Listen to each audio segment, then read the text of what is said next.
sí. La de ahora Ujú, de tarde fue porque nos entró a 3Link. No hubo la posibilidad de entrar y la gente miró afuera, en las redes. ujú. Pero hoy de mañana sí lo tuvimos siempre en pleno. Bien. Yo no sé si Ana Acosta ya volvió. Ella me mencionó que iba a tardar porque tenía que salir a enviar un medicamento. Eh, no sé si ya volvió, pero ella volvió ahora. No, no hay problema. Todavía estamos a tiempo. Eh, Igualmente, intentaremos ser formales y a las 18 empezar. Este,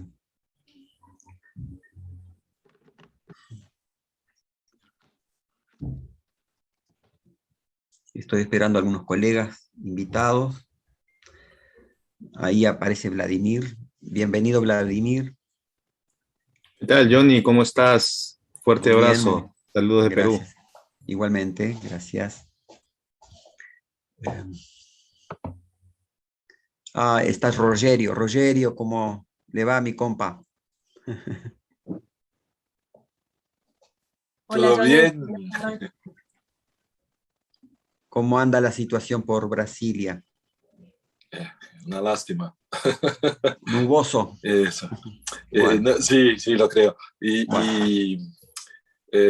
Acá en estos días, los indígenas están acampados en Brasilia, donde hace mucha movimentación Ujú, de mucha fuerza.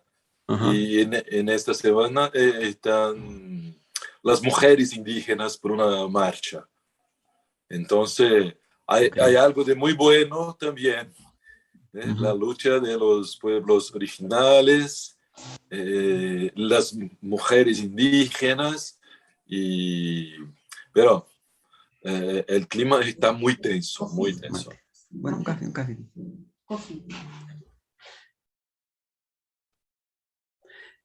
Algo de eso me he enterado por la prensa, sí, de esa movilización de los indígenas. Sí. Estamos charlando un poquito mientras esperamos la hora. Hay gente nueva, hay gente que ya ha estado.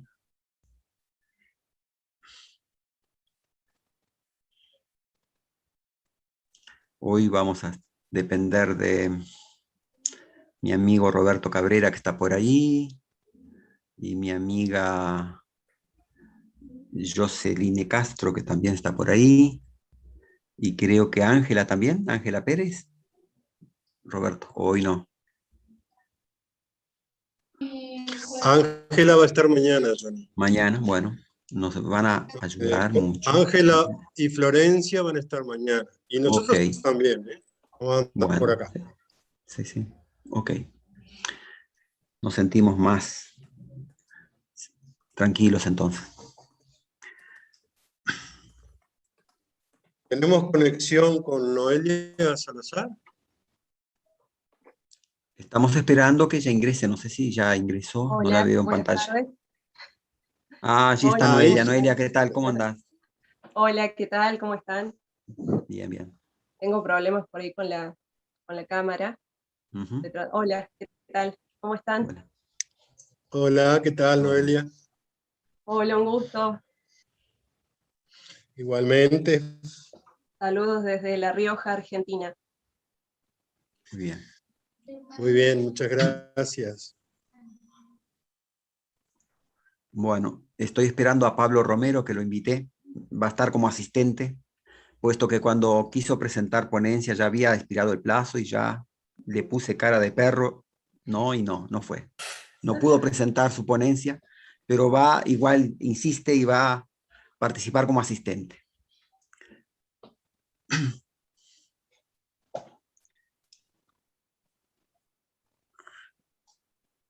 Ok.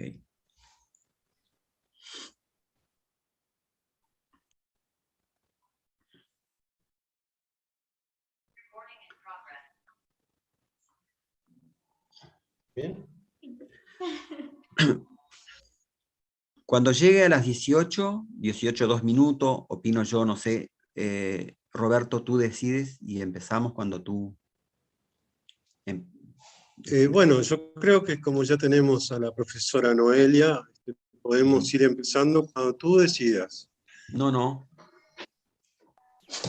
Pablo, Esa Johnny, competencia Pablo está tuya. poniendo ahí que tiene problemas para conectarse. ¿Pablo? Pablo Ok. Romero, sí. Sí, esperamos entonces que... Quizás está en un link, porque hay tantos links en el programa, yo le envié el programa y quizás está probando cuál es el que... Está Jorge Barrera. Jorge, un abrazo, amigazo. Lo vi por ahí, se escondió ahora. Johnny, el link de la mesa central sigue el mismo, que es Es el el link mismo. de del panel a Paulo Freire. Sí. La Eso no jornada, cambió, digo, que entre el primero, o sea que... sí. Yo les expliqué eso, es el link de las mismas conferencias centrales de apertura y cierre.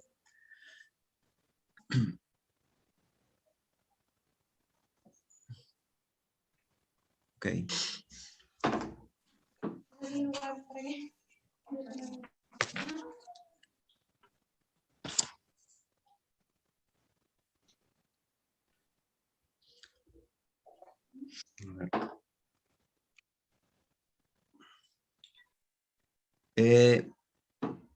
Voy a hacer lo siguiente.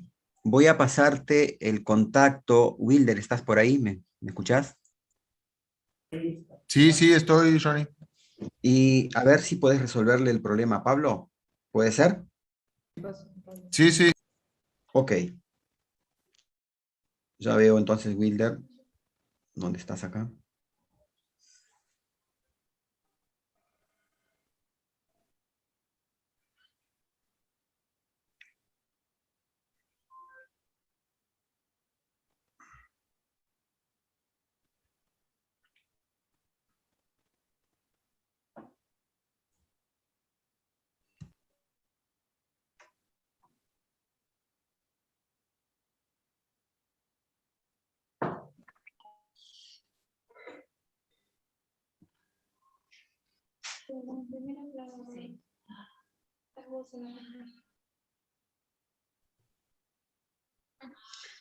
Vamos a esperar el...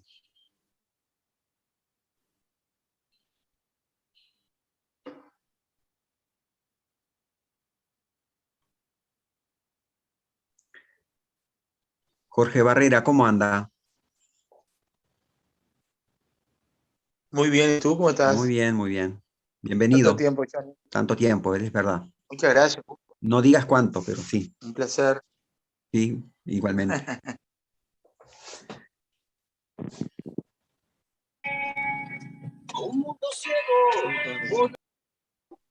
¿Cómo anda Nazarena?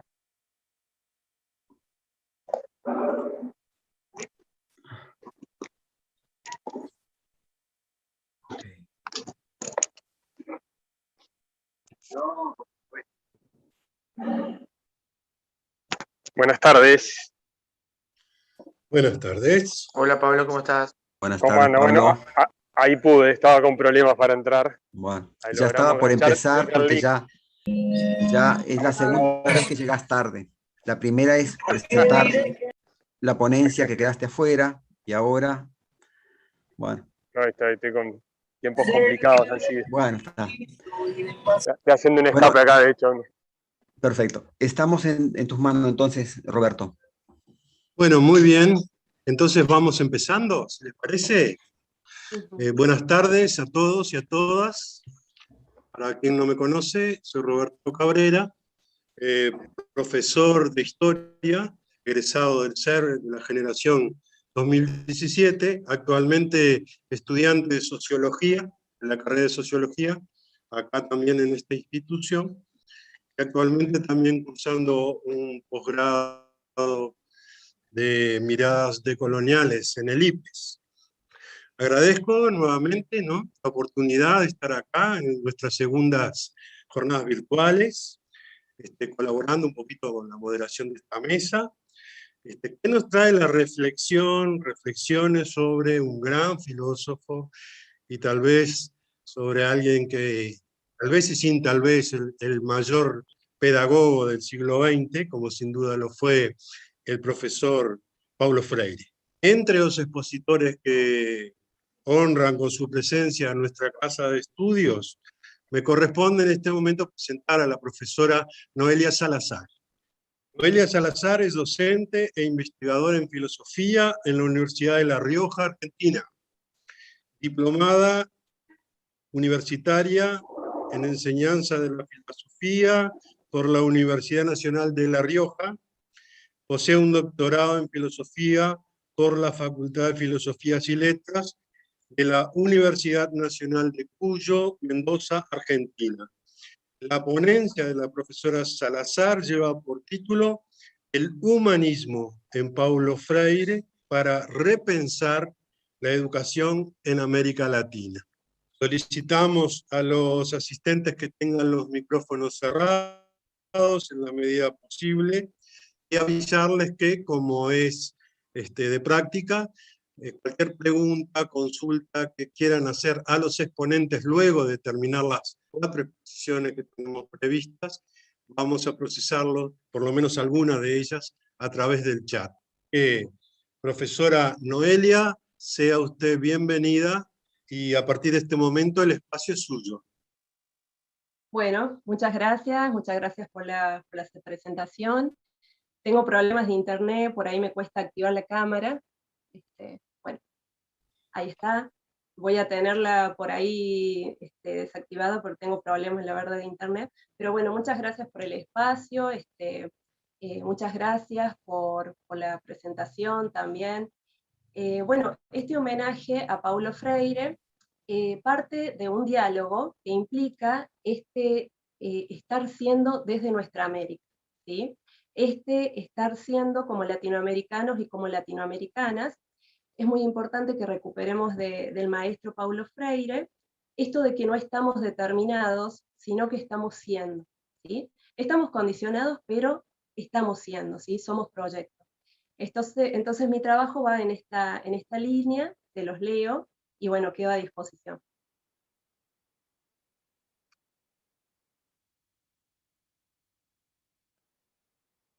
Bueno, el humanismo en Paulo Freire, aportes para repensar la educación en nuestra América. Paulo Freire destaca, en las primeras líneas de su célebre Pedagogía del Oprimido, que el problema de la humanización es una preocupación de carácter ineludible. Las manos extendidas y trémulas de los desarrapados del mundo, de los condenados de la tierra, esta vez no se levantan para recibir la falsa caridad de los poderosos, sino que se emplean para trabajar y luchar por la transformación del mundo y la restauración de su humanidad. En este sentido, el objetivo de nuestro trabajo es profundizar en la perspectiva humanista de Paulo Freire, en diálogo y debate con las problemáticas centrales del pensamiento filosófico nuestroamericano, que dan cuenta de los procesos de emancipación de América Latina. Paulo Freire fue un gran humanista. Este aspecto central de su obra y legado es uno de los más sesgados e invisibilizados por ciertos posicionamientos políticos y por una pedagogía tradicional hegemónica que opera interpretaciones reduccionistas, acotando la pedagogía liberadora freiriana a una cuestión meramente metodológica. De la lectura crítica de la pedagogía del oprimido, surge que el humanismo de Paulo Freire implica un descubrimiento crítico en el que los oprimidos se reconocen su deshumanización y se preguntan por la otra posibilidad histórica como seres inconclusos, la de su humanización. Proceso de humanización que presenta en el pensamiento freiriano 2 momentos. El primero es el descubrimiento de la situación opresora y la profundización de sus causas. Pero no se agota en esto, sino que el segundo momento avanza hacia una acción transformadora, liberadora, que incide sobre la realidad y posibilita la búsqueda de una situación diferente, que permita a la afirmación de los oprimidos como sujetos de decisión. La lucha por la humanización en estos desarrollos consiste en un acto de amor, por el que se supera la contradicción opresor-oprimido, y la emancipación que resulta de ella. No hay ni opresores ni oprimidos, sino seres humanos liberándose. Lo expuesto anteriormente evidencia un aspecto clave en la visión del humanismo de Freire, centrado en la liberación. en la que él mismo enfatiza para diferenciar su mirada de la del humanitarismo. El humanitarismo, para nuestro pensador, no es un verdadero humanismo, ya que hace objeto a los oprimidos, objeto de la falsa generosidad de los poderosos, justamente porque mantiene la realidad opresora, fuente de explotación e injusticia. Abro comillas, el humanitarismo que mantiene y encarna la opresión es el instrumento de la deshumanización. La tarea histórica de humanización para Freire le corresponde a los oprimidos, a los condenados de la tierra, a los desarrapados del mundo. Tarea que no implica que los oprimidos se transformen en opresores de los opresores, sino en restauradores de la humanidad de ambos. Su gran tarea es liberarse a sí mismos y liberar a los opresores. Los que oprimen, explotan y violentan en razón de su poder, no pueden tener en dicho poder la fuerza liberadora. Freire señala dos obstáculos que considera necesario problematizar en el proceso de humanización que importa la pedagogía del oprimido. Uno es la conciencia dual de los oprimidos por la que alojan al opresor dentro de sí. Y el otro es el miedo a la libertad, es decir, el miedo a asumirla. Esto da cuenta de las relecturas que hace Freire de Franz Fanon y de sus Condenados de la Tierra y de Erich Fromm, dos diálogos críticos y resignificaciones que son centrales en el proyecto intelectual político freiriano. Con respecto a la conciencia dual de los oprimidos, Freire sostiene que se manifiesta en el primer momento del descubrimiento de los oprimidos como tales, y surge de la situación concreta de opresión como condicionante que los lleva a querer ser opresores en vez de buscar la liberación en la lucha. Como seres duales, inauténticos, que alojan al opresor dentro de sí, buscan parecerse a él, que es en definitiva su testimonio de humanidad. Señala en este aspecto lo siguiente, abro comillas, existe en cierto momento de la experiencia existencial de los oprimidos una atracción irresistible por el opresor, por sus patrones de vida. Participar de estos patrones constituye una aspiración incontenible. En su enajenación quieren a toda costa parecerse al opresor, imitarlo, seguirlo. Esto se verifica sobre todo en los oprimidos de los estratos medios, cuyo anhelo es llegar a ser iguales al hombre ilustre de la denominada clase superior. Esta dualidad, desde la perspectiva freiriana, también se ve explicitada en la violencia que ejercen los oprimidos sobre los propios compañeros. En este sentido, los análisis de Franz Fanon sobre la agresividad del colonizado, cuya manifestación la realiza primero contra los suyos, son centrales en la lectura crítica que hace Freire de la obra Los Condenados de la Tierra.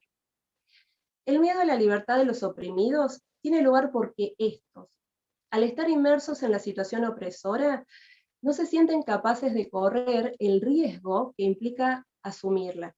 Y además, el movimiento de búsqueda de su libertad les exige algo que es fundamental, su responsabilidad. La libertad es una conquista, nunca una donación. Abro comillas. Búsqueda que solo existe en el acto responsable de quien la lleva a cabo.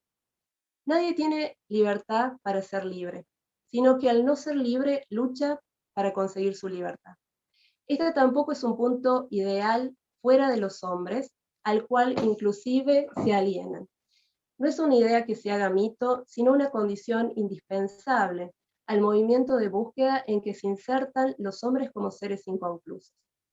En tanto, marcados por su miedo a la libertad, se niegan a acudir a otros, a escuchar el llamado que se les haga o se hayan hecho a sí mismos, prefiriendo la gregarización a la convivencia auténtica.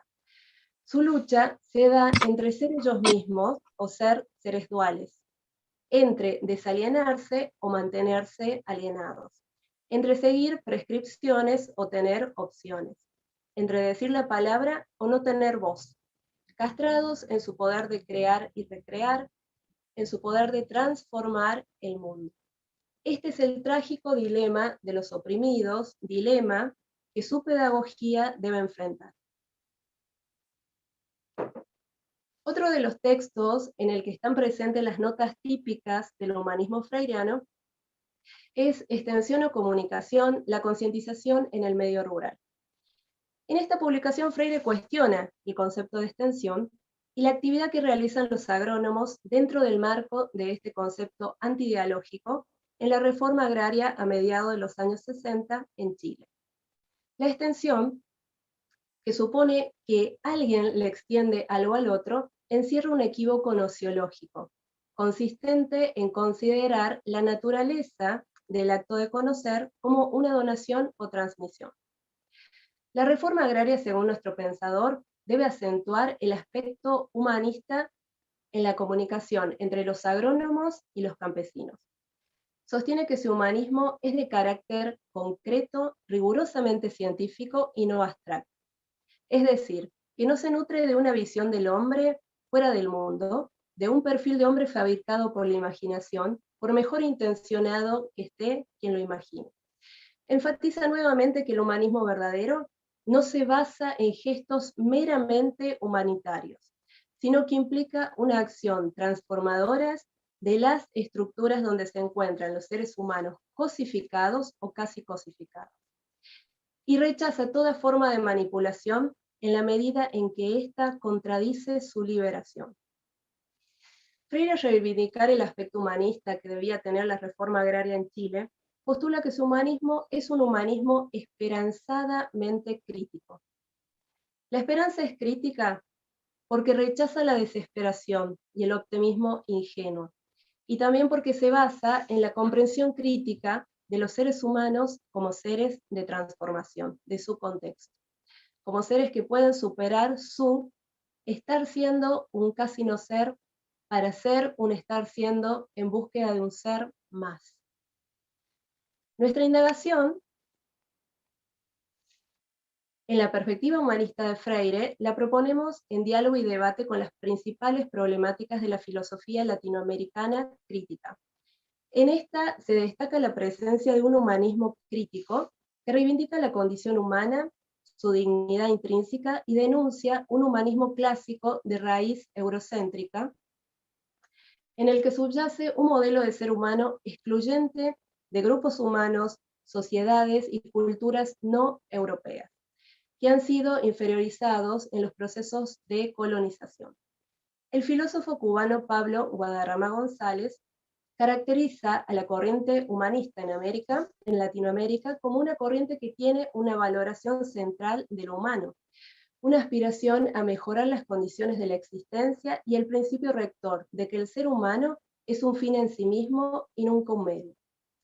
La humanización se entiende como la tendencia a perfeccionar cualitativamente la actividad humana para lograr mejores condiciones de existencia. Desde estos planteos postulamos que el humanismo de Freire es un modo de manifestación específico del humanismo nuestroamericano, que implica una interpelación al humanismo de corte clásico para el surgimiento de las voces de los oprimidos y de los condenados al mutismo. Advertimos en este punto la presencia en Freire de una característica específica de los humanismos manifestados en América Latina, su carácter de emergente. Según la tesis del filósofo argentino Arturo Roy, el humanismo en nuestra región solo puede ser entendido en relación con grupos humanos emergentes que quieren y necesitan ejercitar su voz. Es decir, como una ideología reivindicada por un grupo social que emerge. Nos preguntamos si el contexto de pospandemia avisora una época preocupada por la humanización de todos, de todas y de todes. La educación en nuestra América tendrá como uno de sus principales desafíos promover los procesos de humanización, la afirmación de las personas como seres de decisión, como sujetos de su propia historia y como seres para sí. ¿Qué lugar ocupa la reflexión filosófica latinoamericana crítica en una resignificación de la educación como práctica humanista desde los planteos freirianos? Cuesta imaginar un horizonte en el que estos interrogantes se respondan de manera afirmativa, toda vez que la concepción tradicional de educación, la educación bancaria, que reduce el conocimiento a un mero acto de transferencia, goza de muy buena salud aún en el contexto de pandemia que atravesamos. pero hacemos nuestra la firme convicción freiriana de que la desesperanza es conservadora, y nos arriesgamos a imaginar otra educación posible. En consecuencia, Bolivia, en el Ecuador, reivindicamos la educación como una práctica a Colombia ya, en el sentido que lo entiende Paulo Freire, que subvierta la herencia colonial presente en nuestros sistemas educativos. Consideramos que la indagación crítica en la perspectiva analizada constituye hoy un aporte filosófico relevante para repensar los desafíos que debe asumir la educación en nuestra región. Desafíos estos que demandan la presencia de la pedagogía del oprimido como una pedagogía humanizadora, en los espacios de formación docente y en aquellos donde tienen lugar nuestras prácticas pedagógicas, que dote de sentido las mismas y promueva el pensamiento crítico y la problematización de los principales aspectos del contexto social, político, histórico y cultural latinoamericano. Desde estos desarrollos, el rol docente adquiere otras posibilidades de reconstrucción.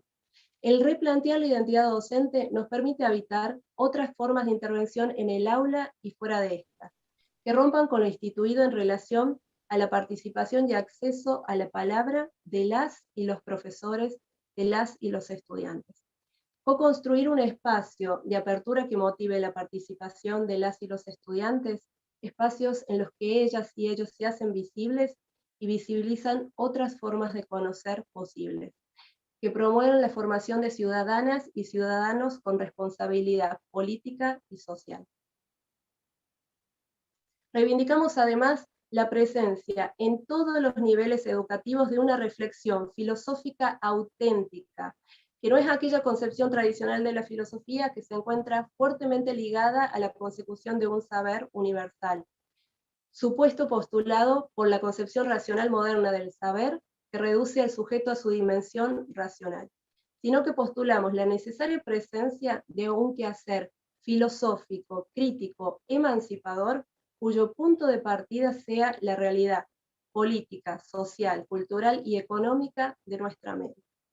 A modo de cierre, destacamos que Paulo Freire ha insistido a lo largo de toda su obra en la transformación del sujeto en sujeto de su tiempo a través de la educación, como proceso de humanización con los otros y mediatizados por el mundo y la realidad a través del diálogo. Recuperar su pensamiento humanista nos brindará una clave de acceso privilegiada a una de las grandes preocupaciones del maestro, la constante lucha por una educación libre de alienación que respete la vocación ontológica del ser humano, de ser sujeto, de ser más. Bueno, muchas gracias por el espacio. Muchas gracias, Noelia. Un placer haberte tenido con nosotros. Espero que te sientas siempre en tu casa cada vez que seas convocada para este tipo de actividades que solemos organizar todos los años. Muchas gracias. Muchas gracias por el espacio.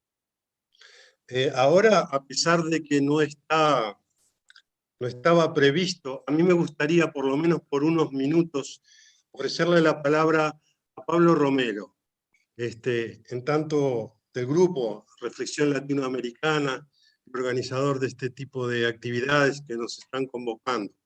Yo no sé si Pablo está por ahí. ¿No?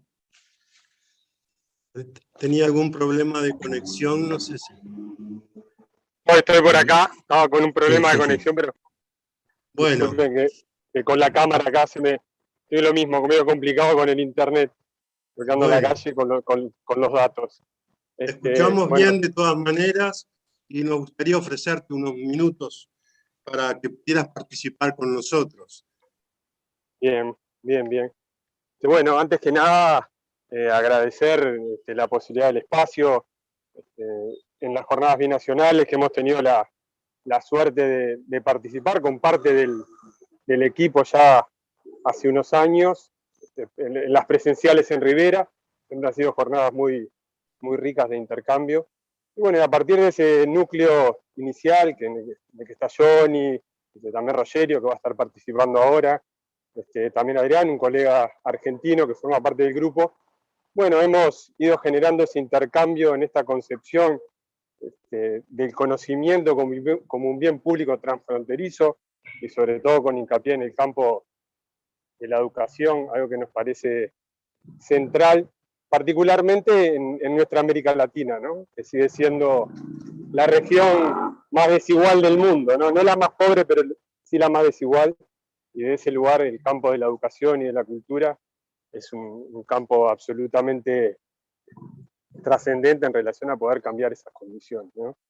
Y de ese lugar, pensando también en la importancia de la formación permanente de los docentes, del intercambio de ideas, de tender puente entre colegas de la región, se fue ampliando el grupo, y en estos momentos somos unas 20 personas de 8 países, tenemos Uruguay, Argentina, Brasil, Chile, Perú, Colombia, Nicaragua, Cuba, creo que no me queda nadie afuera. Hemos podido ir incrementando, y México tenemos, sí, claro, tenemos a Isabel, que también está en México.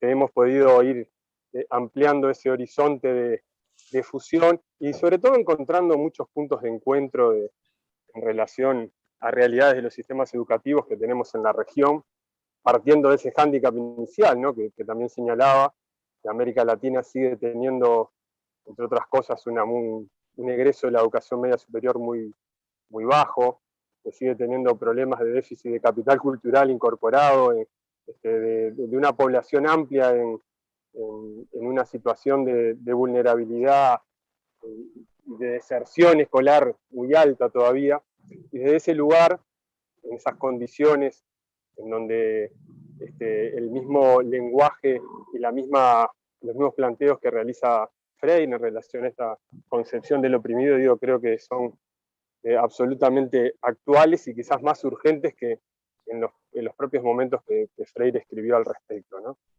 Entonces, desde ese lugar, el aporte como grupo me parece que es importante, y es importante seguir sumando y seguir pensando en red, en relación particularmente, como les decía, a estas condiciones que todavía tenemos de desigualdad importante en la región, en donde el sistema educativo, por supuesto, ser atravesado por todos los hilos sociales, termina recogiendo esa realidad. Y si bien los docentes no somos omnipotentes, digamos, en ser realmente los redentores de la sociedad, de poder modificar todas estas condiciones adversas en las que muchos de nuestros jóvenes en Latinoamérica están, sí tenemos un papel importante a realizar, y también como exigencia social, ¿no? Como exigencia social respecto también de nuestros gobiernos y nuestras autoridades. Así que bueno, celebro esta instancia y espero que también sea un primer paso para que el grupo se vaya consolidando, sumando nuevos participantes y haciendo esa consolidación también en términos de la producción académica, ¿no? Me parece que es muy importante pensar, producir, escribir, generar estas instancias de mesas, de ponencias, son un elemento clave. Así que bueno, a grandes rasgos, la presentación del grupo y el agradecimiento nuevamente también a la gente de Rivera, en particular a Johnny, que desde hace un buen tiempo vienen impulsando y dando cabida a estas instancias y que amablemente, además de conformar el grupo, nos ha abierto el espacio. Bueno, muy bien, Pablo, muchísimas gracias por tu participación, por tus informaciones, por tus buenas noticias, y bueno, y estaremos siempre atentos a la producción de conocimientos de este grupo, y esperando además poder ir compartiendo ese proceso. A continuación, siempre a las órdenes, tú sabes que esta es tu casa. A continuación vamos a presentar al profesor Rogerio Alessandro de Melo Basali, que ya lo veo que está por allí.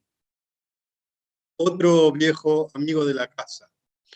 La ponencia del profesor Basali se titula Notas sobre la interseccionalidad, un homenaje a Paulo Freire.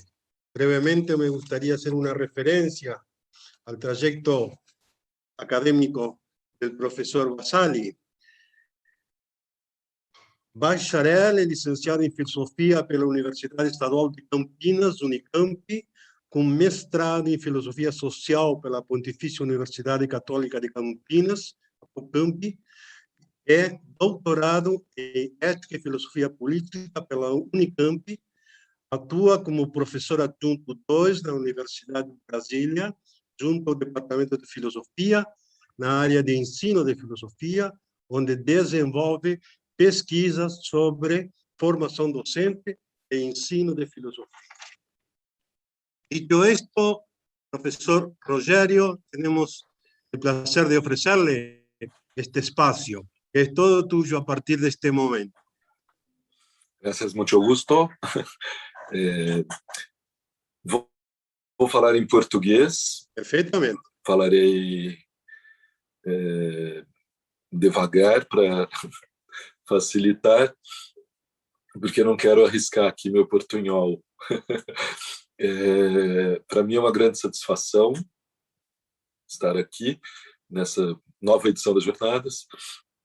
E, então, agradeço, né, inicialmente pela rica oportunidade deste nosso encontro e cumprimento aos organizadores e participantes pelo compromisso carinhoso com a educação em tempos tão sombrios. Acho que eu pude acompanhar as mesas pela manhã e foi um início grandioso dessas novas jornadas. Eu espero aqui trazer uma singela contribuição para esse grande evento.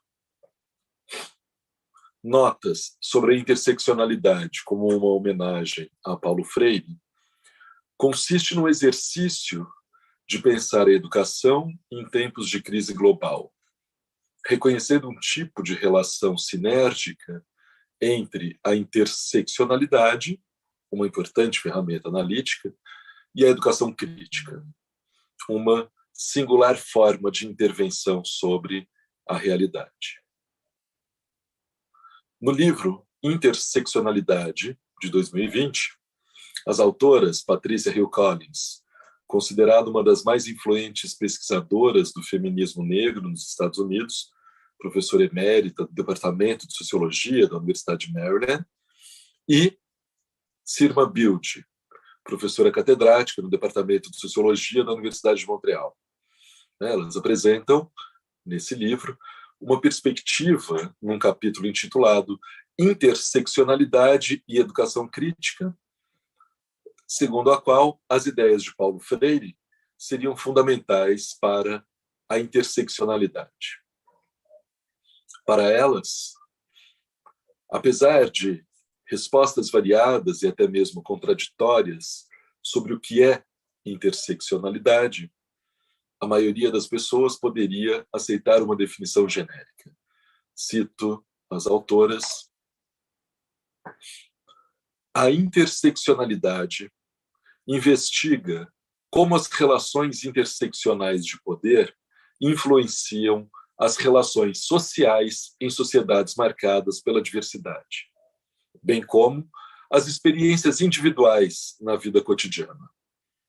Como ferramenta analítica, a interseccionalidade considera que as categorias de raça, classe, gênero, orientação sexual, nacionalidade, capacidade, etnia e faixa etária, entre outras, são interrelacionadas e moldam-se mutuamente.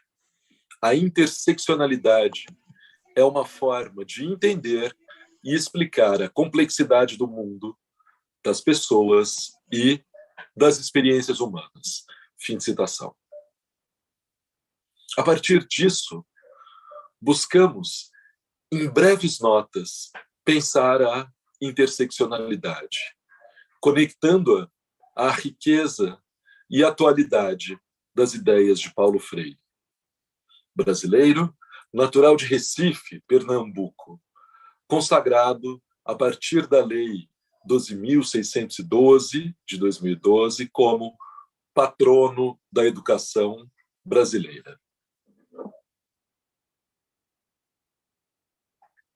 Celebramos nessa segunda jornada virtual de educação o centenário de seu nascimento e, sob o tema Educação em Tempos de Crise Global, somos incitados a pensar formas nas quais a educação seja capaz de ultrapassar tal crise.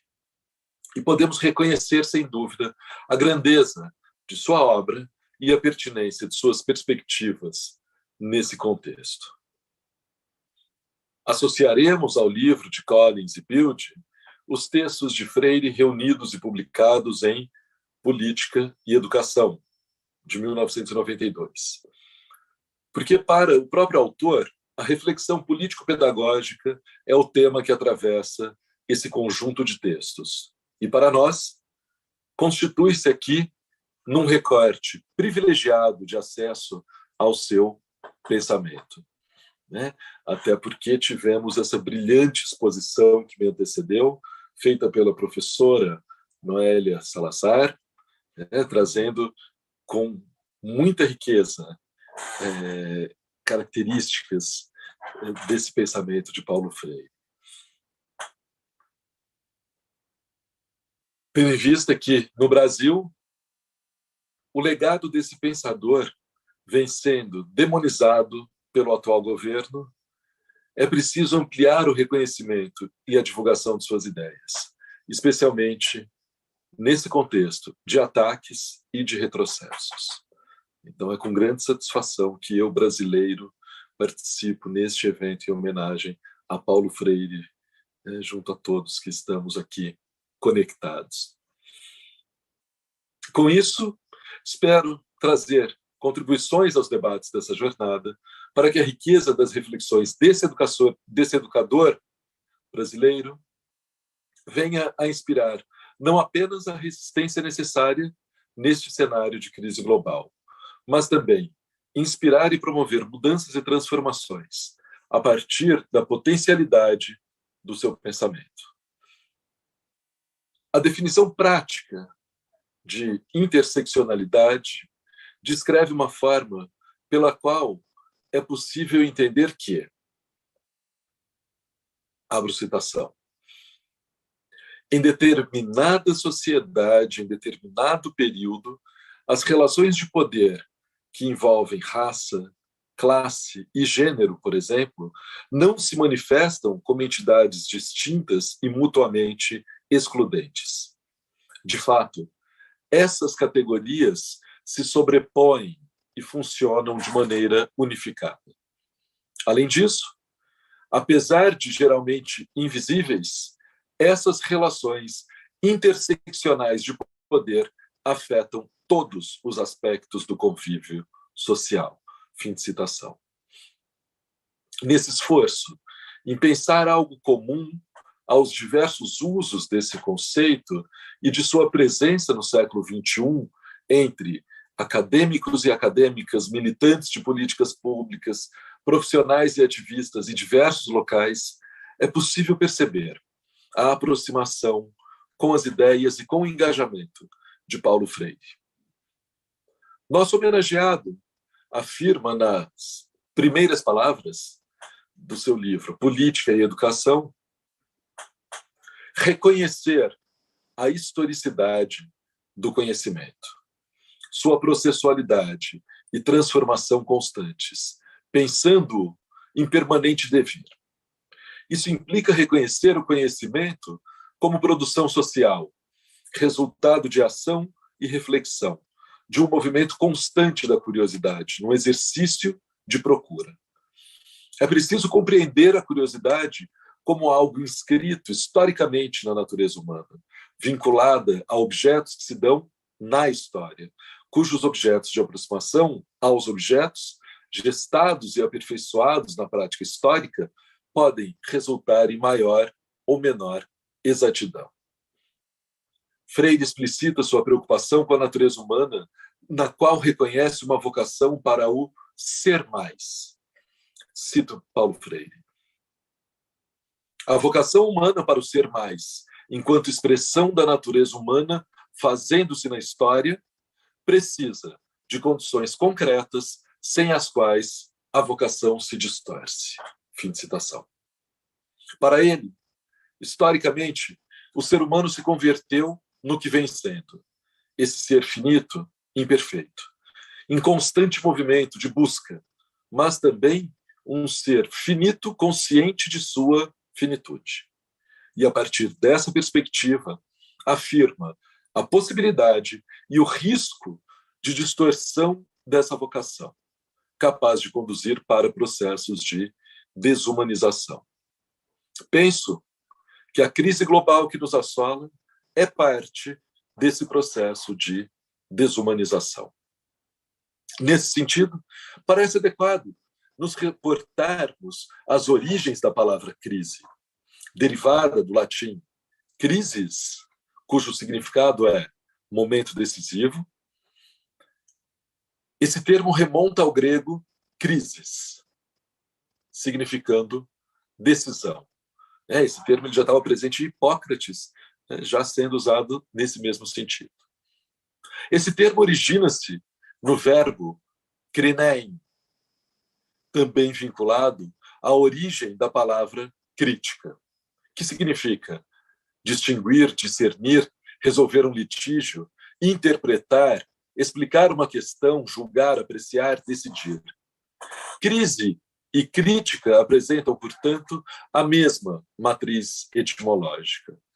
Nesse sentido, que tarefas caberiam à educação nesses tempos de crise global? O que nos cabe a cada uma e cada um como educadores?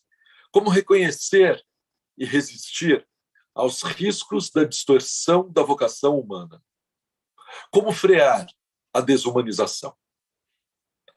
É preciso distinguir, discernir, interpretar, julgar, apreciar e decidir pelas formas que possam garantir condições concretas para a realização humana orientada para o ser mais. As preocupações de Paulo Freire e seus postulados para a educação crítica seguem, assim, muito atuais. Cito Paulo Freire.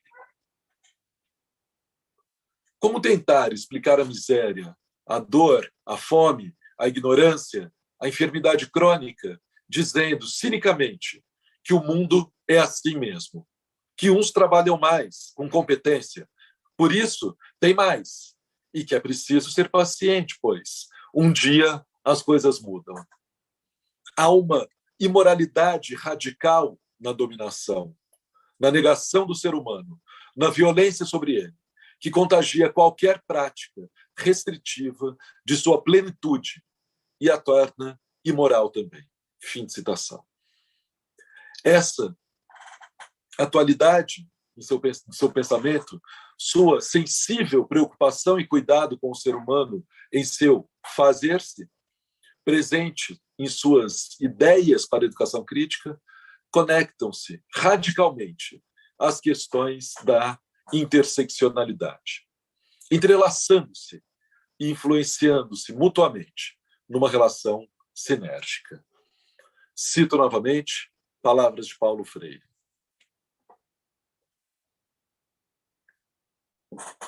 O educador progressista é leal à radical vocação do ser humano para a autonomia e se entrega aberto e crítico à compreensão da importância da posição de classe, de sexo e de raça para a luta de libertação.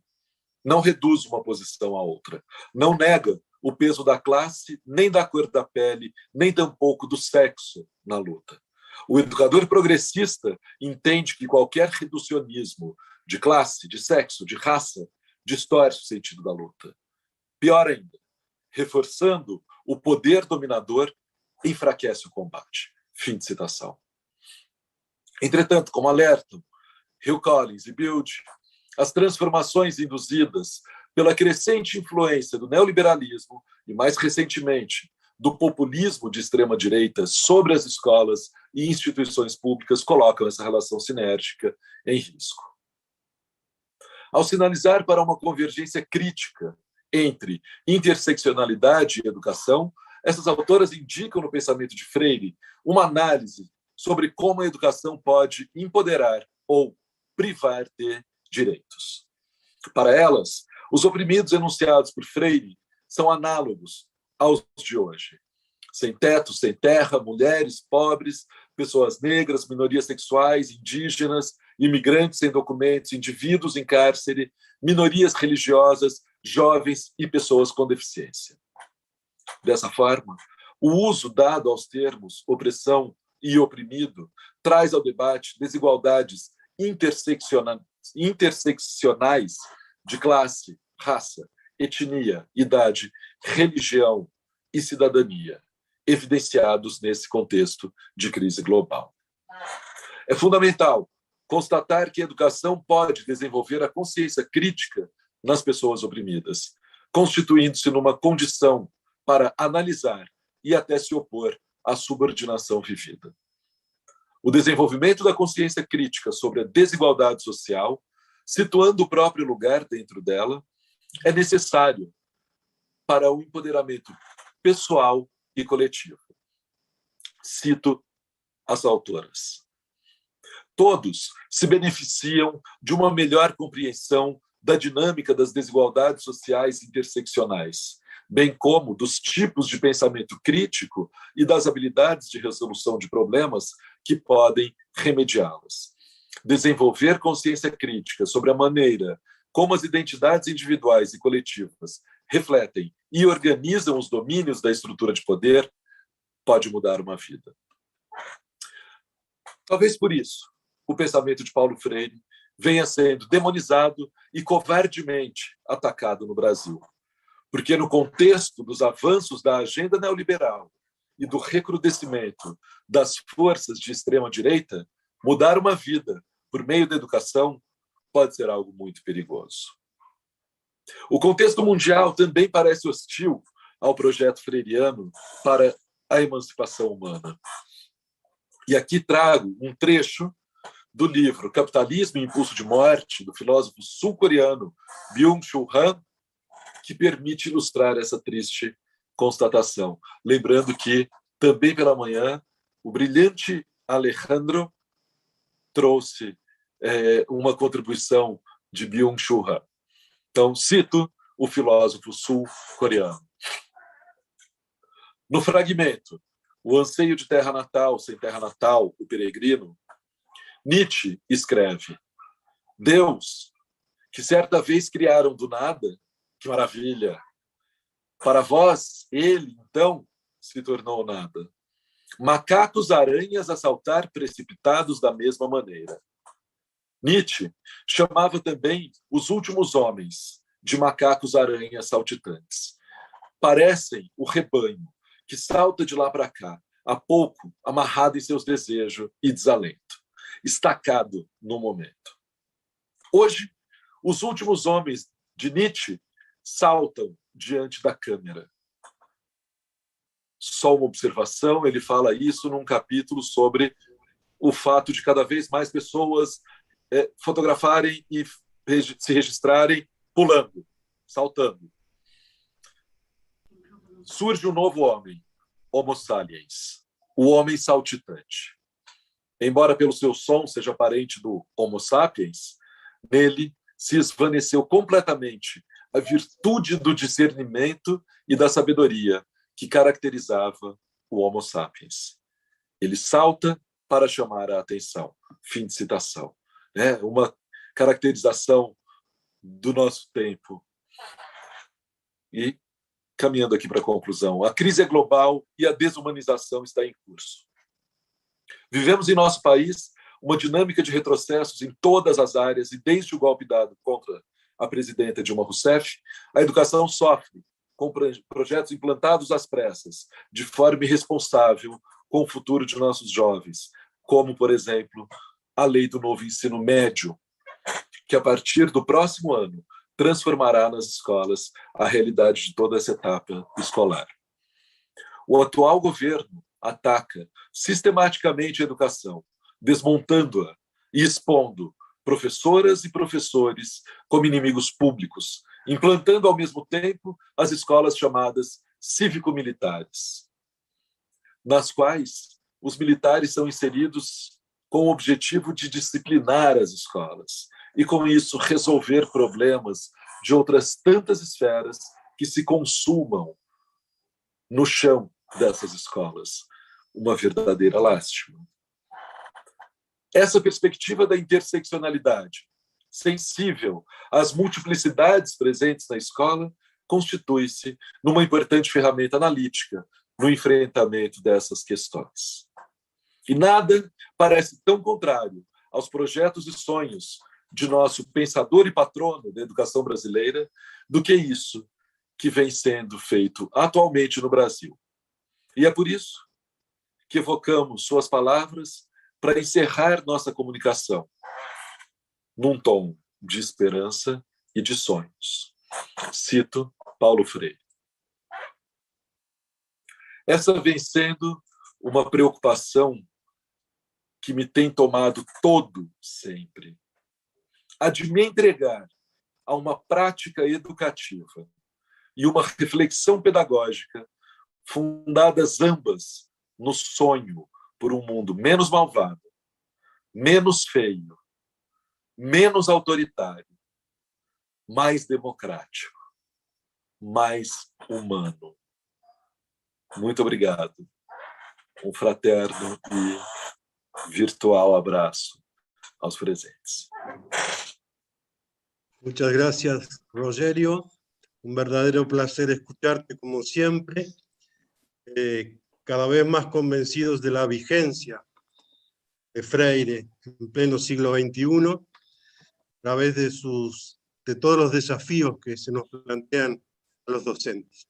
Muchas gracias por estar acá y siempre esta es tu casa, ya lo sabes. Gracias. Al profesor Johnny le pregunto si sabemos si el profesor Corvo está ya conectado con nosotros.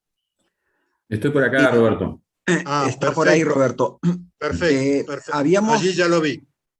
No sé si merecería un espacio para quizás hacer comentarios de las dos exposiciones que antecedieron.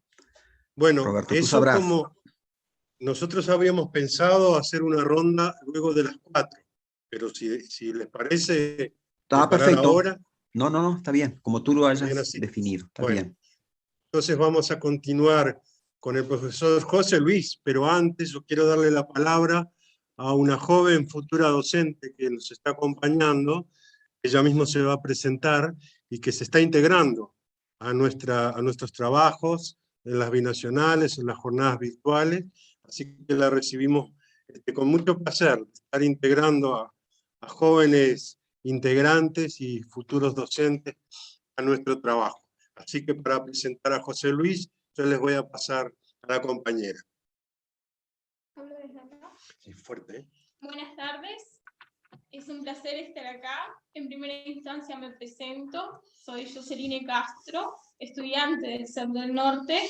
Actualmente curso el tercer año de profesorado de literatura y agradezco en primera instancia la invitación.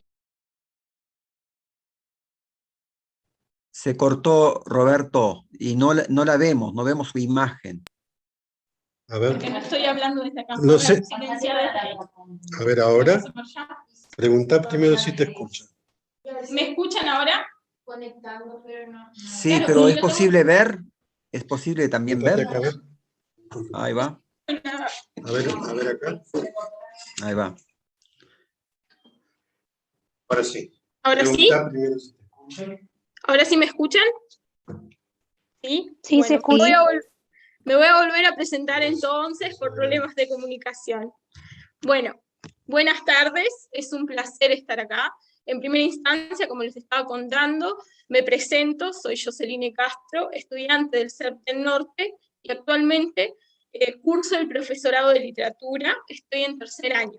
Es la primera vez que participo en la organización de un evento tan importante como el que nos convoca hoy, y desde ya agradezco la invitación. Pues como todos sabemos, las jornadas virtuales no solamente son una instancia de aprendizaje para todos nosotros, sino también de gran intercambio cultural y enriquecimiento personal.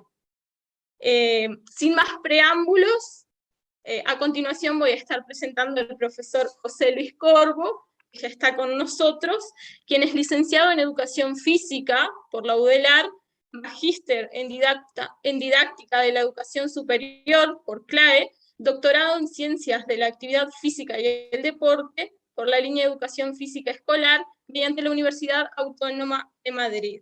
Así que le damos la bienvenida al profesor José Luis Corvo, así que les brindamos el espacio. Bueno, muchas gracias. No he finalizado mi doctorado, lo estoy empezando, aclaro por las dudas.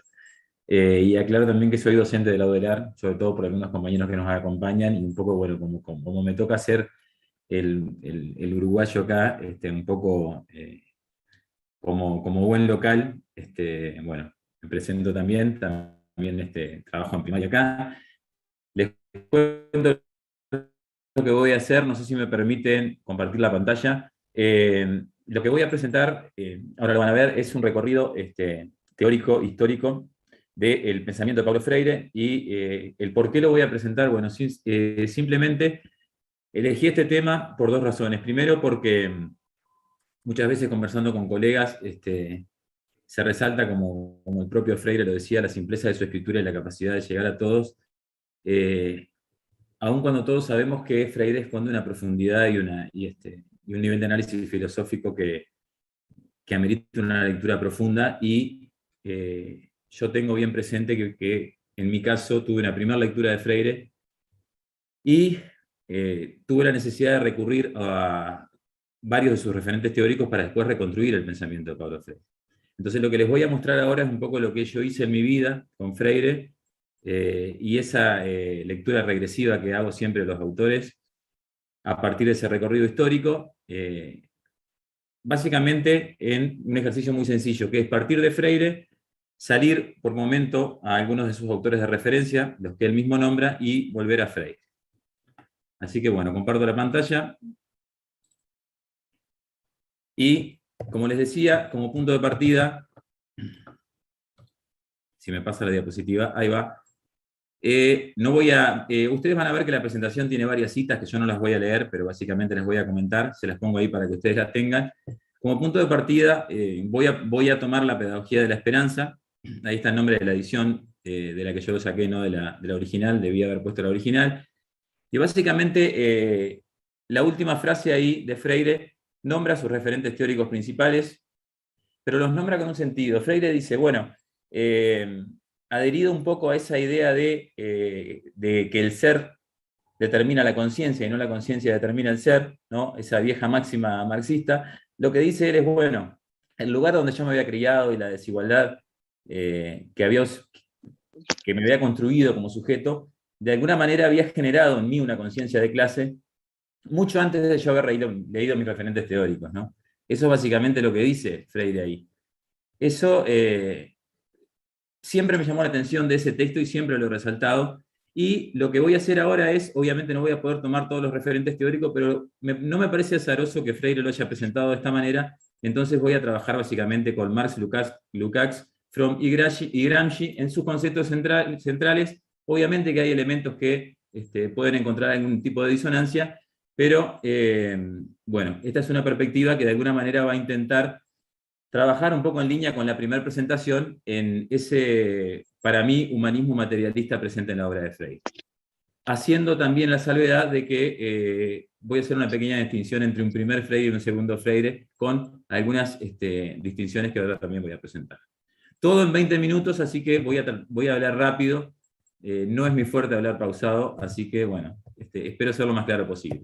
Bueno, en relación con Marx, es el que voy a pasar más rápido, porque creo que es el que todos tenemos más leído. Ahí aparece una cita del prólogo a la contribución de la economía política, capaz que una de las citas más conocidas, en la que explica esta dinámica de estructura y superestructura, y explica cómo, al igual que lo decía Freire al principio, bueno, el ser social determina la conciencia, ¿no? Algunas ideas centrales de Marx, bueno, la filosofía materialista, como ya lo veníamos diciendo, el ser determina la conciencia. El materialismo histórico, desde mi perspectiva, es una suerte de dispositivo hermenéutico que de alguna manera lee la historia, ¿no?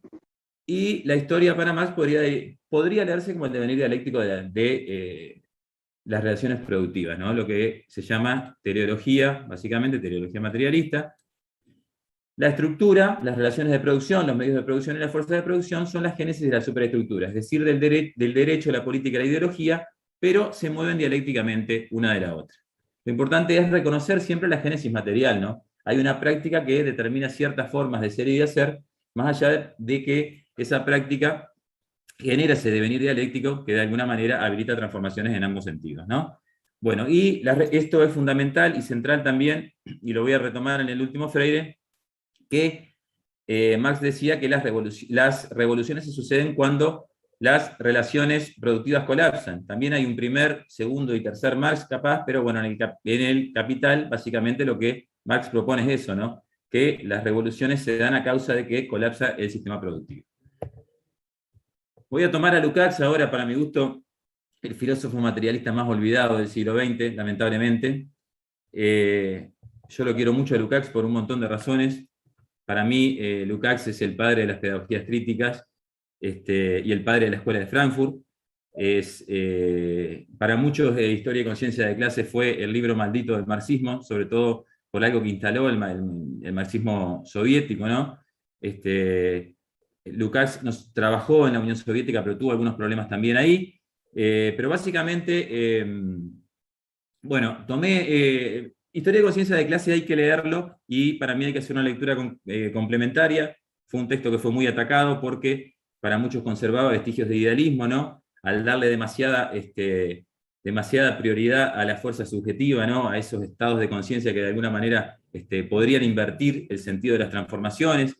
Habían muchos rezagos hegelianos, decían algunos, en el pensamiento de Lukács, pero, y esto fue atacado duramente, sobre todo también por la Unión Soviética, y la defensa de Historia y Conciencia de Clase recién se publica a fines del siglo XX, acá en el año 90 y algo, que en un texto que se llama Derrotismo y Dialéctica, en el que él básicamente defiende su postura, y yo pongo algunos de los puntos que él defiende acá.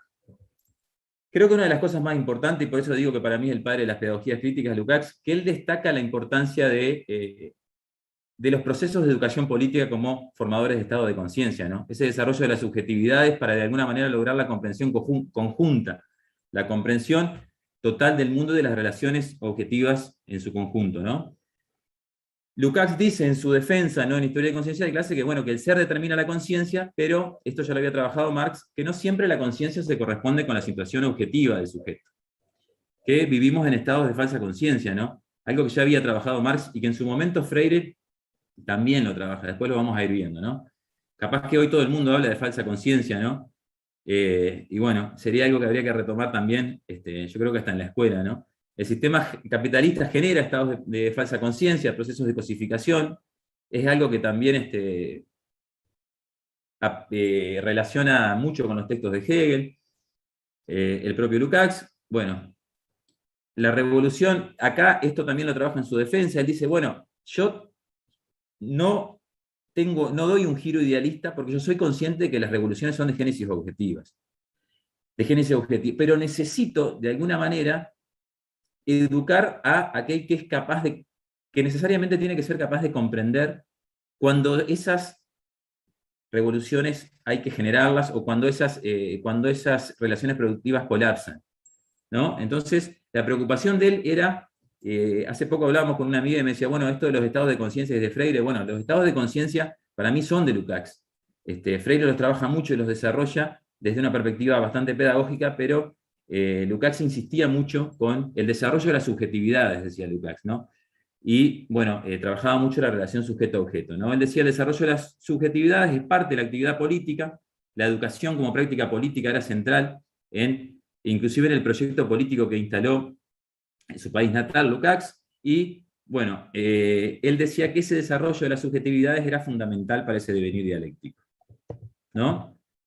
Antonio Gramsci es alguien que seguramente todos tenemos mucho más leído, ¿no? Y ahí toma una frase en la que, bueno, el propio Gramsci dice, de Gramsci, el libro del que yo lo saqué se llama Introducción a la Filosofía de la Praxis, pero hay un extracto de los Cuadernos de la Cárcel, hay que leer los Cuadernos de la Cárcel, ¿no? Creo que también es una lectura bastante olvidada, lamentablemente.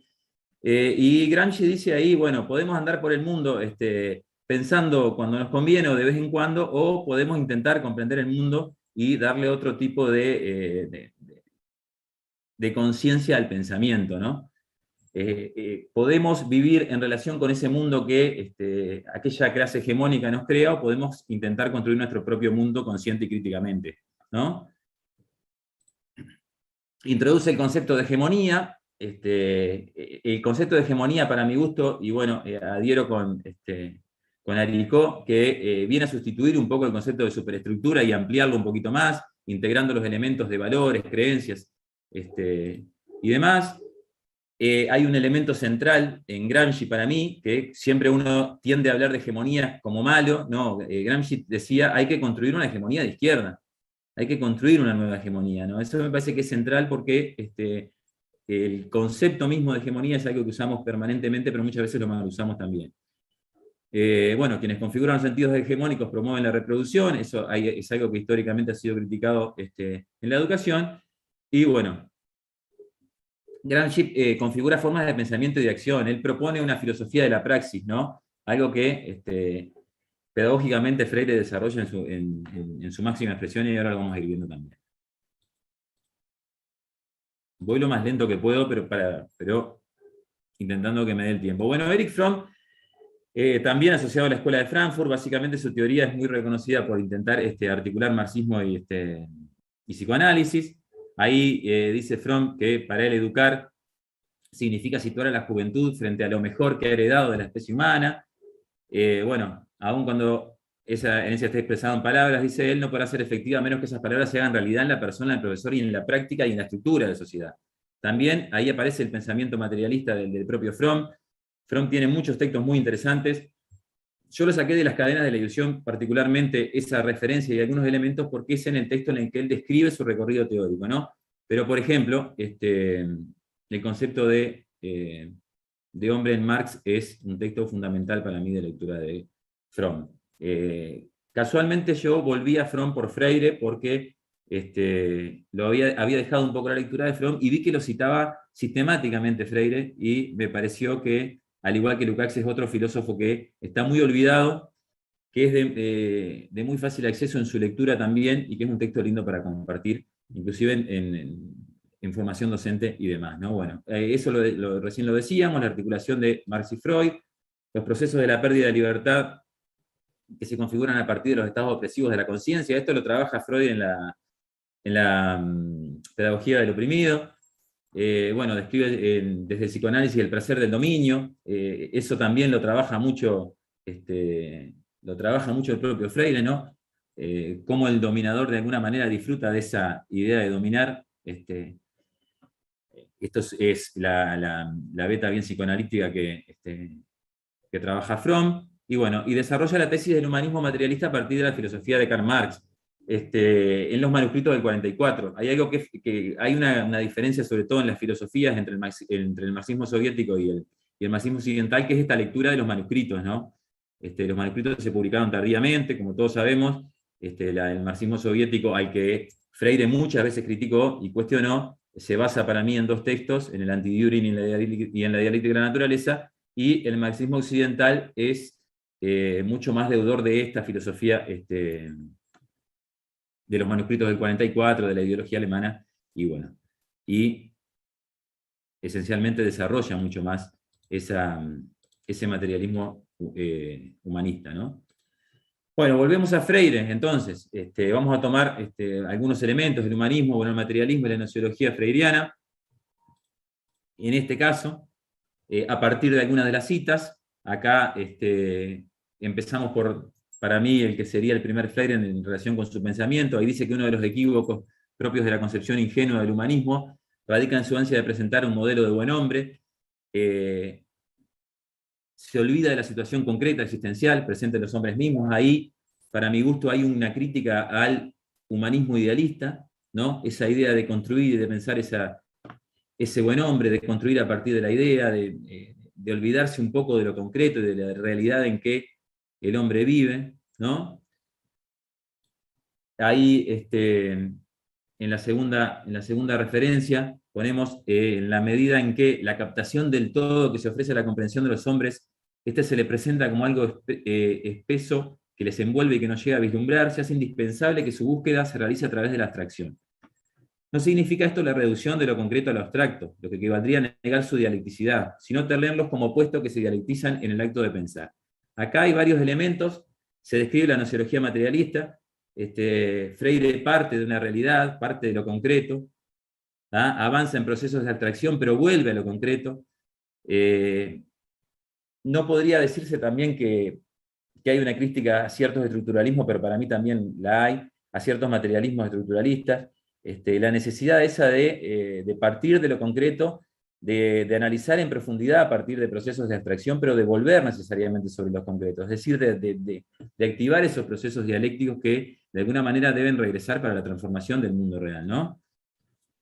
Me parece que hay muchos momentos en la pedagogía del oprimido que se describen estos procesos nociológicos que hacen a la primera obra de Freire, y creo que casi que atraviesan la totalidad de su obra, pero bueno, ahí una de esas referencias. Este concepto está muy asociado con la nociología que Marx planteaba inclusive en los propios manuscritos, ¿no?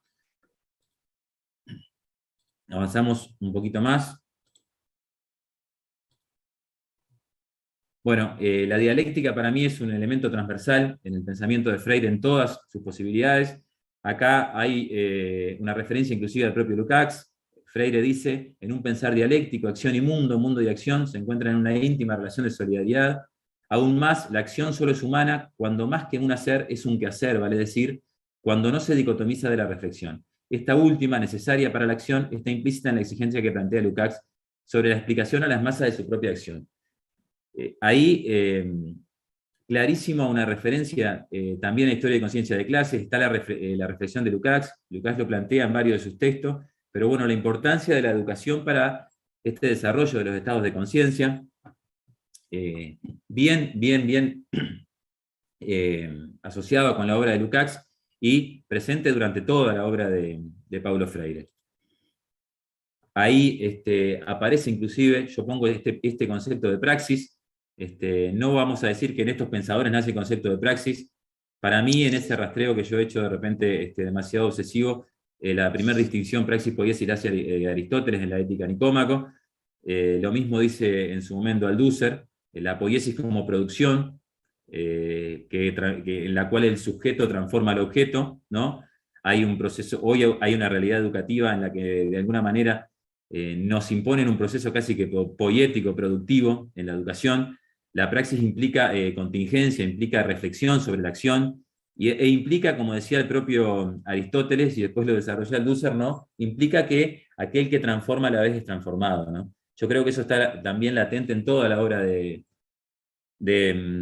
Paulo Freire. Para ir al concepto de Aristóteles yo tuve que comprar 3 traducciones de la Ética Nicómaco, hasta que encontré aquella que realmente explicaba en profundidad esto. Yo creo que Freire desarrolla de forma brillante esta idea de praxis, y que es una de las ideas centrales a retomar, porque cada vez más la educación, y con los, lo que expresaban los compañeros, el compañero sobre todo anterior, la educación cada vez se acerca más a los procesos productivos, ¿no? Cada vez se transforma más en un proceso de producción, y cada vez más la docencia se transforma en un trabajo enajenado, para mi gusto, ¿no? Estos ya son comentarios míos como nota al pie, ¿no? Pero bueno, los dejo ahí para después debatir. Bueno, dice Freire, esta es la razón por la cual, como ya afirmábamos con anterioridad, esta pedagogía no puede ser elaborada ni practicada por opresores. Sería una contradicción no solo si los opresores defendiesen, sino practicasen una educación liberadora. Sin embargo, si la práctica de esta educación implica el poder político y los oprimidos no lo tienen, ¿cómo realizar entonces la pedagogía del oprimido antes de la revolución? Bueno, esto, yo acá lo pongo, esto lo planteó Marx en la reunión de la OIT también, la necesidad de pensar dialécticamente estos procesos, en el cual sabemos que para cambiar la educación hay que cambiar la sociedad, pero también sabemos necesariamente que para cambiar la sociedad también hay que cambiar la educación. Entonces, fue un dilema dialéctico que Marx lo plantea en un discurso y que lo retoma también Freire, y es algo que debemos pensar de forma permanente, ¿no? Los procesos objetivos son los que generan estas transformaciones, bueno, pero hay una necesidad de alguna manera abrir cierta luz sobre la educación y pensar en este tipo de cosas. Las tesis sobre Feuerbach son citadas de forma permanente por Freire durante toda su obra, Y bueno, y acá no lo voy a desarrollar esto porque lo trabajó la primera compañera, y entiendo que me queda poco tiempo. La pedagogía del oprimido es liberadora de ambos, del oprimido y del opresor. Bueno, esto es central y es fundamental, y acá hay una discusión, como decía al principio, con algo que muchas veces atacó Freire, que fue el marxismo soviético. Podríamos desarrollar a partir de acá una crítica a la dictadura del proletariado y a la forma en que se interpretó en su momento, pero bueno, de repente no es el espacio ni el tiempo. Pero yo sí lo asocio con aquello de construir la nueva hegemonía, ¿no? La necesidad de pensar en una nueva hegemonía, que de alguna forma habilite otra forma de pensar el mundo práctico, ¿no? Sé que me queda poco tiempo, pero ya me queda poquito. Bueno, acá salto a la pedagogía de la esperanza, cambio un poco de texto, sobre todo por esta idea de pensar que para mí hay un segundo Freire que para mi gusto se vuelve más materialista aún, ¿no? Me corregirán mis compañeros. Entiendo que en la pedagogía de la esperanza hay ciertos espacios de autocrítica en relación con las posibilidades de la voluntad humana, ¿no? Y acá dice Freire, bueno, reconozco los riesgos a los que nos exponemos, por un lado el del voluntarismo. Hoy por hoy creo que uno de los grandes ataques de la educación es esta idea de voluntarismo, de que cada uno puede hacer aquello que su voluntad de espíritu pretende que haga, ¿no? Yo creo que es una de las cosas que tenemos que atender mucho más en la formación docente. Dice Freire también, en el fondo una especie de idealismo pendenciero, que presta a la voluntad del individuo una fuerza capaz de hacerlo todo. Bueno, yo creo que hay cierta idea de autocrítica en relación con esos rasgos idealistas que, al igual que Historia y Conciencia de Clase, podría tener la primera obra de Freire. Por el otro lado, el objetivismo mecanicista, y acá capaz que sí la crítica explícita del socialismo real a la Unión Soviética, que niega la subjetividad a todo papel en el proceso histórico. Capaz que también una crítica a aquel estructuralismo francés que aparecía un poco con Althusser o con algún otro pensador, ¿no? Bueno, crítica al humanismo idealista, lo pongo de nuevo ahí yo, y subjetividades y estados de conciencia me parece que es algo que es transversal a toda la obra de Freire, ¿no? La importancia de la educación para el desarrollo de las subjetividades.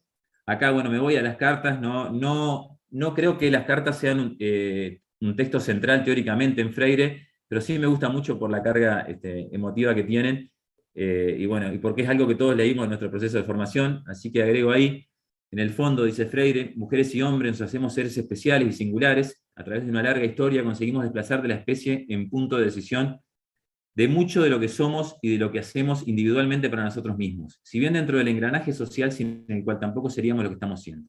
En el fondo no somos solo lo que heredamos ni únicamente lo que adquirimos, sino la relación dinámica y procesal de lo que heredamos y lo que adquirimos. Otra vez más la dialéctica presente en la obra de Freire, el materialismo histórico para mi gusto, la dialéctica sujeto-objeto, y el agencialismo, que es algo que tenemos que recuperar, sobre todo cuando tenemos tantos estructuralismos presentes en la educación hoy. Hoy se está trabajando mucho más en leer a ciertas teorías estructuralistas, muchas de análisis del discurso, bueno, u otro tipo de cosas que desplazan la posibilidad agencial del sujeto, ¿no? Y me parece que es como el discurso de la desesperanza para todos los que somos docentes, ¿no? Algo que Freire nunca abandonó y que me parece que debemos retomar todos necesariamente. Y bueno, a modo de cierre, yo ponía ahí que el pensamiento de Paulo Freire representa la fusión posible y necesaria entre el mundo vivido y la reflexión teórica, que en su dialéctica habilita la lectura de lo concreto y las relaciones que configuran la totalidad del universo práctico. Lectura necesaria para promover procesos de transformación a partir de la praxis educativa. Dejo de compartir y cierro con eso, con algo que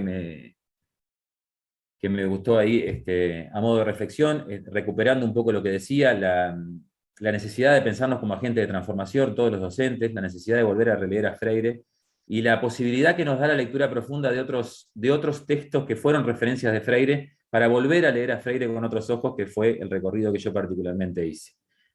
Muchísimas gracias por el espacio, muchas gracias a Johnny, a Pablo por integrarme al grupo, y bueno, para mí la verdad que es un honor, sobre todo, bueno, porque los profes de educación física muchas veces, que esa es mi formación de Génesis, quedamos por fuera de estos espacios, y bueno, muchas gracias por poder compartir con ustedes, y gracias a todos los que estuvieron escuchando. Bien, agradecemos profundamente la participación del profesor. Luis Corbo, cuya exposición ha dado mucho lugar a la reflexión, no solo de mí, de todos, estoy segura. Y vuelvo a recordarles que por una cuestión de tiempo, las dudas van a ser contestadas al final de la presentación del próximo exponente. ¿Sí? A continuación vamos a presentar al profesor Vladimir Junior Sosa Sánchez, quien nos va a estar hablando de la tarea del maestro en el pensamiento de Paulo Freire. Es licenciado en Educación, con mención en Filosofía, Ciencias Sociales y Religión por la Universidad Ricardo Palma y tesista de la Maestría en Filosofía, con mención en Historia de la Filosofía por la Universidad Nacional Mayor de San Marcos.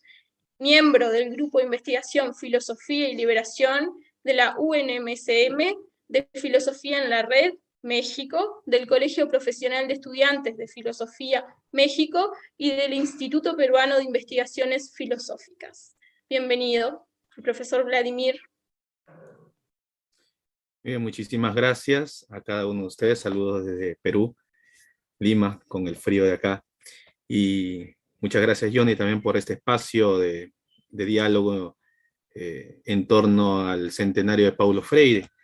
Pues bien, yo voy a partir dentro de esta tarea del maestro en el pensamiento de Paulo Freire, que si bien es cierto, es muy conocido por todos en Latinoamérica y en gran parte de Europa, pues como maestro. Sin embargo, también queda perdido quizás un poco el tema de la tarea del filósofo, de la tarea de la filosofía de la educación desde la partida de Paulo Freire.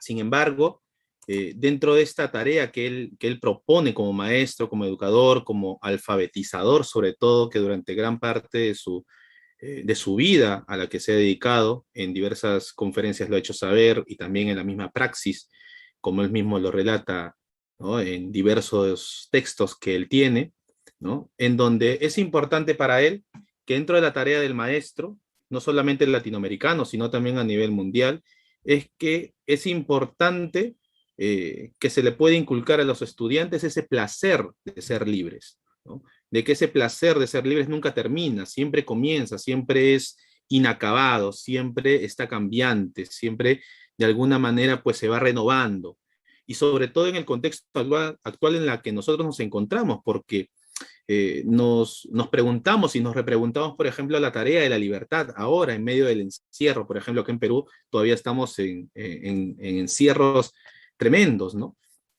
Entonces, y dentro de esta tarea del pensamiento, ¿no?, en relación a los maestros, por ejemplo, plantea Paulo Freire que es importante una educación valiente, es una educación curiosa, que despierte sobre todo en los estudiantes, en los educandos, la curiosidad, y que se mantenga viva, porque es una tarea fundamental del maestro mantener viva la curiosidad de los estudiantes, que permita que los estudiantes puedan reconfigurar continuamente, repensar continuamente frente a este mundo cambiante, frente a ¿no?, a este sinnúmero y telaraña de pedagogía, como él menciona en uno de sus libros, que es Pedagogía de los Sueños Posibles, ¿no?, donde se tendrá una forma de educación en la que permita no solamente la liberación, sino también la liberación de nuestros propios prejuicios, una liberación para una educación del mañana, una educación en la que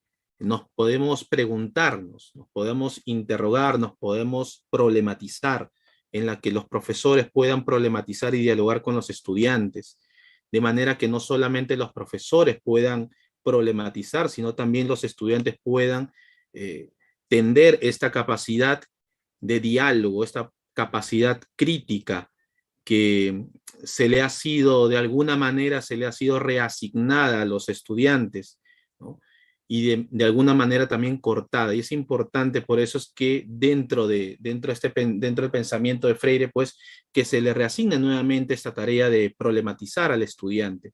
Y es una de las cosas que, por ejemplo, tienen concordancia con Augusto Salazar Bondy, que es un filósofo y pedagogo también peruano, en la que él habla dentro de la didáctica a la filosofía justo de esta reconfiguración del maestro frente al estudiante, que permita poder tener una crítica viable, de manera que pueda el estudiante pueda problematizar, pueda reflexionar y sobre todo pues pueda tener un pensamiento autónomo. Ahora, por otro lado, Freire nos señala, por ejemplo, de que es importante muchas veces guardar silencio, ¿no?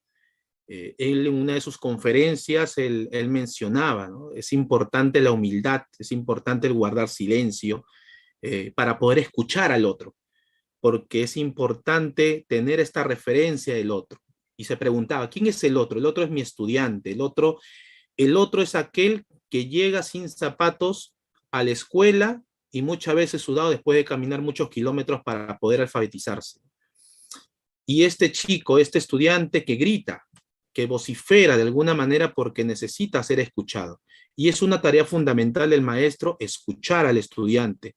No solamente hacer un monólogo dentro de la clase, sino guardar silencio y escuchar a aquellos que tienen mucho que decir.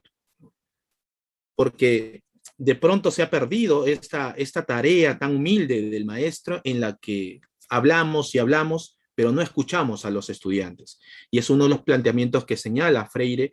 Es importante la escucha, ¿no? Silenciarnos a nosotros mismos para que pueda emerger esta voz, como dice él, ¿no? De esta manera, también, ¿no?, como educadores democráticos dentro de una nación así dicha, es importante que debamos luchar cada vez más, ¿no?, una forma más clara, ¿no?, en que la educación es una formación, ¿no?, es una constante formación. No podemos pretender entrenar a los estudiantes, entrenarlos, como muchas veces se ha dicho, solamente para que puedan lograr ciertos objetivos, ¿no?, sino que, por el contrario, es una constante formación en la que el estudiante se ve inmerso en la posibilidad de poder formarse humanamente, pero no puede o no podemos hablar de formación humana muy fuera de la ética. Y es una de las cosas que él plantea, por ejemplo, en el libro El Maestro sin Recetas, ¿no?, donde la formación ética de los docentes debe ir de la mano de la preparación profesional, científica y tecnológica. Y sobre todo en nuestros tiempos, en la que la tecnología pues, nos ha empujado de alguna manera pues, a tener estos encuentros casualmente virtuales, ¿no?, a raíz de ello, porque de lo contrario pues, tendríamos que hacer largos viajes y hemos reaprendido. Estamos en una época en la que estamos reaprendiendo una forma de educación, una forma de traslación de conocimiento, y no solamente traslación del conocimiento, sino una forma de repensar las formas de educar. ¿Cómo nosotros podemos llegar a los estudiantes? ¿Dónde se encuentran ahora los estudiantes? ¿No? Se encuentran en las redes. ¿Dónde podemos educarlos a los estudiantes? Pues en las redes sociales hay que educar, hay que buscar las formas de poder reeducarlos nuevamente donde se encuentran los estudiantes, donde se encuentran los adolescentes, ¿no? Allí donde se encuentra es importante volver a ellos y reeducarlos, ¿no? Por eso es que si nosotros apartamos la ética, decía Paulo Freire, de la actividad docente, de la actividad estudiantil, entonces vamos a tener una sociedad cada vez más deshumanizante. Y es lo que muchas veces hemos percibido, una sociedad que se está deshumanizando y frente al dolor muchas veces hay un cierto, ¿no?, un cierto rezago al dolor, ¿no?, sino que por el contrario, el educador debe desafiar esta libertad en la que los estudiantes, por ejemplo, puedan explotar la creatividad con ética, puedan estimularse a través de esta construcción de ideas, no solamente de una manera, no de manera repetitiva, sino de una manera autónoma, donde el educador, nosotros como educadores, tengamos que negarnos a asumir el control de la vida de los estudiantes, ¿no? No de una forma muy paternalista, sino que por el contrario, seamos unos acompañantes, ¿no?, constantes dentro de la tarea educativa propiamente. Ahora bien, también uno de los planteamientos, por ejemplo, dentro de esta tarea del maestro de Paulo Freire, señala, ¿no?, de que es importante que no domestiquemos al alumno, no creamos que el alumno es una persona que necesita ser domesticada, que necesita que le tengamos que imponer nuestras propias creencias, que le tengamos que imponer nuestra posición política, no, sino que por el contrario, formar en el estudiante una conciencia crítica, una conciencia autónoma, que el alumno pueda aprender a decir no, ¿no? que el alumno pueda, de alguna manera, pueda aprender a problematizar, ¿no? Y a decir, un momento, tengo una pregunta, ¿no? O sea, ¿por qué tengo que hacer esto? Es por eso que dentro de este porqué, dentro de esta formación del porqué del estudiante, Freire señala de que es importante que no se le mate tampoco la curiosidad al estudiante, porque la curiosidad no es una cosa estática, sino que por el contrario, la curiosidad debe ser dinámica, se debe ejercitar caminando, justo pues como lo hacía de pronto pues Aristóteles, ¿no? O sea, como los peripatéticos, caminando, generando y ejercitando la curiosidad de una manera en la que los estudiantes puedan reconfigurar constantemente esta acción misma de la práctica educativa, que sean ellos mismos parte de esta práctica educativa, en la que no nosotros como docentes no nos dejemos politizar únicamente con nuestras propias conciencias híbridas, sino que por el contrario, en la que podamos brindarle a los estudiantes esta libertad, que de pronto para el poder supone una amenaza, pero esta curiosidad de la libertad, que también supone un peligro para el poder, entonces es importante ejercitarlo. Freire señala también que es importante la ejercitación dentro de este mundo cambiante, dentro de esta relación de maestro-estudiante, donde tenemos que reinventarnos constantemente, no solamente ser estáticos frente a lo que nos ocurre, frente a la realidad que nos toca vivir, sino que por el contrario, constantemente nos estemos reinventando y de una manera muy, muy autónoma frente a esa práctica educativa que nos toca vivir, ¿no? Por eso, y con esto ya para no pasarnos mucho del tiempo, termino con esto que es muy importante, que es lo que dice Freire, ¿no? Lo que nosotros debemos hacer en la práctica pedagógica es mostrar que si la curiosidad se equivoca o yerra, no debe ser castigada. Por eso, pero tampoco debe ablandarse y dejar de caminar, en la que el estudiante puede ejercitarse en esta misma creatividad. Por eso es que una de las tareas fundamentales del maestro es ejercitar la creatividad en el estudiante, puede explotar toda la creatividad, porque los alumnos tienen muchísimo que decir, los alumnos de secundaria, y yo admiro muchísimo, por ejemplo, que en muchos países de Latinoamérica se lleve filosofía en la educación secundaria, y es algo lamentable. Aquí en el Perú no tenemos filosofía de hace más de 20 años en la educación secundaria, solamente filosofía hay en la universidad. Entonces, es una práctica, es una lucha constante de los maestros que estamos en el campo de la educación, pues reafirmar y reconfigurar nuevamente este pensamiento crítico y sobre todo en estos tiempos tan modernos en los que nos toca vivir. Muchísimas gracias.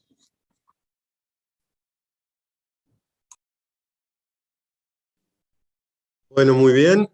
Muchas gracias, Vladimir, por tu exposición, muy esclarecedora.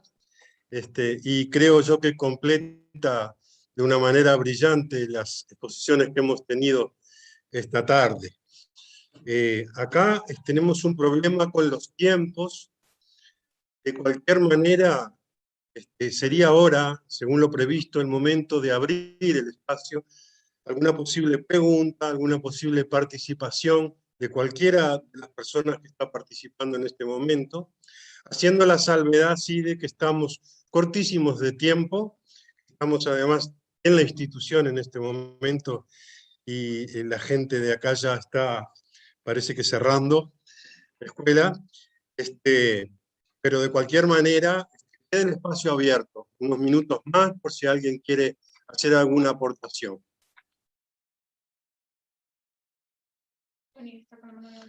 ¿Johnny? Sí. Hola. Te escuchamos.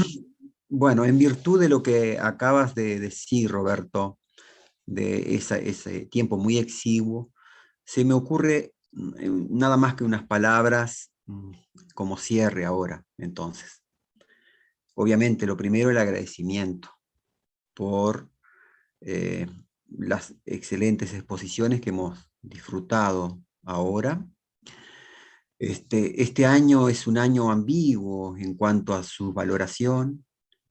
si valoramos los aspectos que acá están implícitos en estas presentaciones, habría que recordar para los uruguayos que este fue el año en que se nos fue físicamente el maestro Miguel Soler.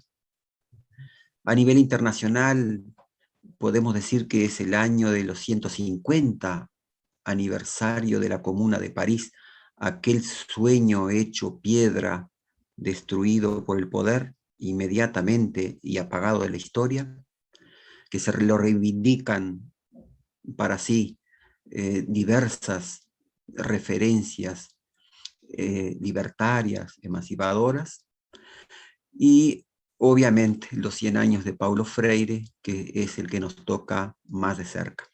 Cuando se me ocurrió invitar a esta jornada, que más bien he visto, después de la invitación, he visto que se ha hecho cosas similares en todo el mundo y no por casualidad, ¿no?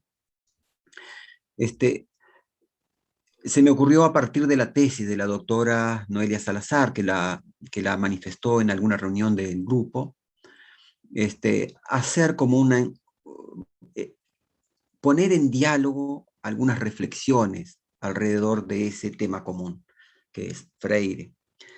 Y es Freire tan necesario hoy en día, ¿no? Entonces, Noelia intenta reivindicar ese Freire filósofo, ¿sí? Ese mismo Freire que es sabedor de algunos procesos de su propia mitificación, aún en vida, preocupado, decía, si alguien quiere ser freireriano, es mejor que reinvente a Freire, decía. Y bueno, y me parece que la ponencia de Rogerio nos sitúa en una posible reinvención de Freire a partir de los conceptos de interseccionalidad. Y José Luis nos vuelve a poner en los fundamentos de Freire. Y en ese diálogo maravilloso terminamos luego volviendo al maestro. Vladimir nos pone a Freire en el corazón de un maestro. Bueno, yo solo tengo que agradecer. Cada vez voy a agarrar un corta uña, o está roto, no funciona. Y bueno, parece que hay una interferencia por ahí. Y agradecer entonces a esas exposiciones, lamentando que este diálogo no pueda completarse por razones de tiempo. Lo ideal sería que todos participáramos. Mañana, en la segunda instancia, ojalá que el tiempo nos sobre para poder seguir dialogando sobre esto. Muchas gracias entonces a Noelia, a Rogerio, a José Luis y a Vladimir por las brillantes exposiciones que nos regalaron. Bueno, muy bien. Johnny, ¿estaríamos cerrando por acá? Sí. Sí. Bueno, de mi parte, agradecerles a todos, a los profesores que nos acompañaron.